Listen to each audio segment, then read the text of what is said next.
next guest is Steve Gandee, who is the Vice President of Mobile and Emerging Technologies for Edmunds, our host here today.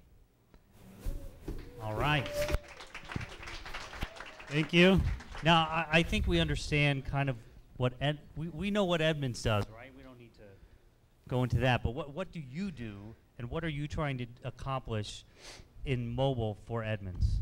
Well, I mean, I think, Edmunds is known for, getting accurate vehicle pricing out there. And so, as you can imagine, buying a car is a very, is an experience it's difficult, but you've got to go to a dealership. So having the right pricing, knowing how to negotiate, being able to know what questions to ask, having a mobile app in your hands is critical in that process. Having the information you need to get a good deal. Does it intimidate the dealer when you're sitting there with your app?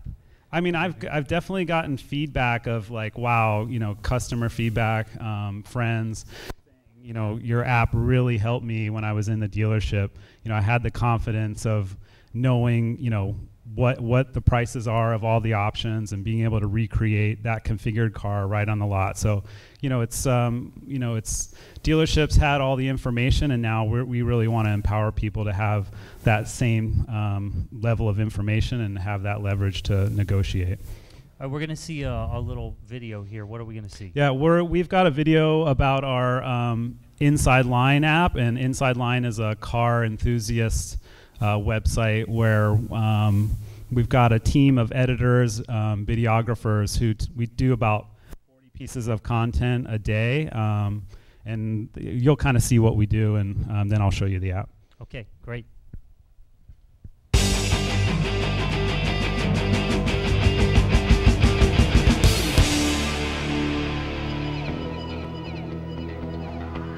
What readers are really going to like about it is they're going to get to the content that they care most about very quickly. Whether you're into sports cars or trucks, you can get that content on the Inside Line app.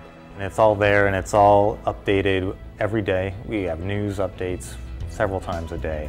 We have all our blogs are on there, so you have long-term tests, our straight line blog with daily updates probably 5 to 10 times a day. So, I mean, you can really spend a lot of time on this, or as little as you want, and still get a lot of information. First and foremost, we're building it for our Inside Line readers, so we invited a bunch of them here to the offices to find out really what they wanted to see in an app. And what we learned was that obviously content is king, so we needed to make sure that the content was easy to access.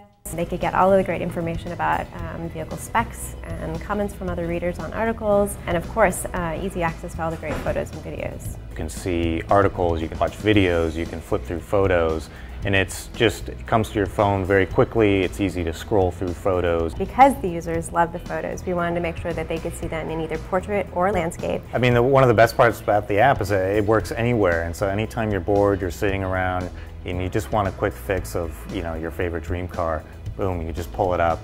You can get all those high-res photos. It's all right there, and it's all kind of integrated into our daily content in a way that makes it just really easy. You can just get through stuff very quickly.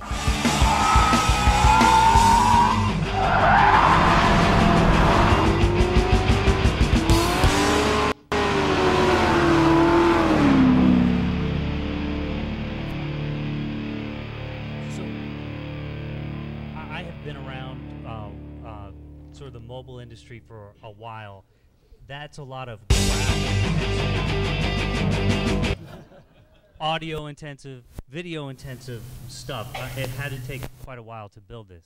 Yeah, I mean, we have a really talented team of product designers and engineers here, and so we've always had really rich content, and we've got videos and editors who are out there on the test track every day building all this rich content, and really our job was to take all that great footage and put it into an app and make sure that it performs well, that the photos show up quickly, that you can pinch and zoom and see the details of the cars, which look really great now that the iPhone has a Retina display. And so our job was challenging, but we had all this great content to work with, and it was for us to really package it up and get it out there to people, because it's people are really passionate about cars, car enthusiasts, and so we really wanted to deliver them something that really spoke to their passion and enables them to kind of feel like, they're on the test track, or they're really experiencing,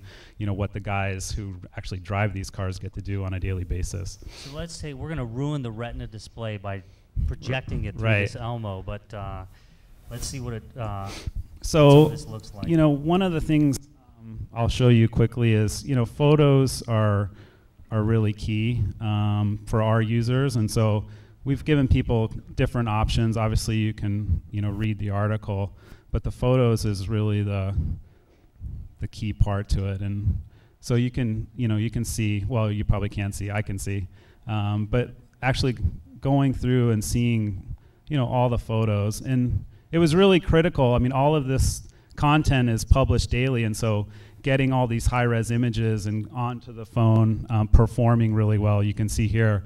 You can go through really quick.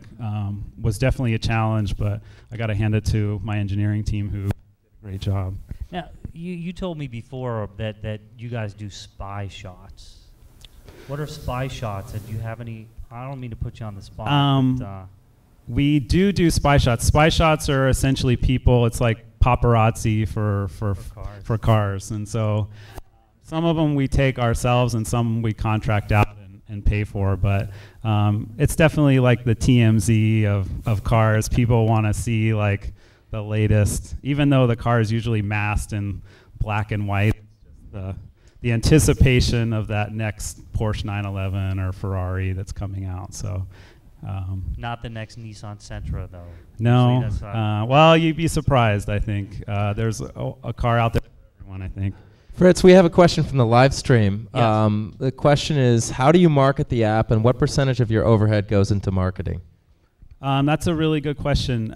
We market a lot of our app from our website. We get about 3 million unique visitors to Inside Line on a monthly basis, but we've got a pretty popular YouTube channel, so we try to leverage that.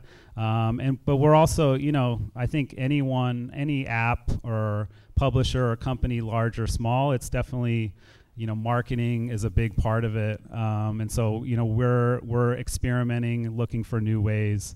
In terms of budget, because the monetization is not yet there, we're kind of building these apps, and advertising is coming in, but it's definitely new and a new revenue stream. So the marketing budgets are not as large as the traditional for the website, where it's a very established strategy. So we're really experimenting and trying to figure out what works and what doesn't.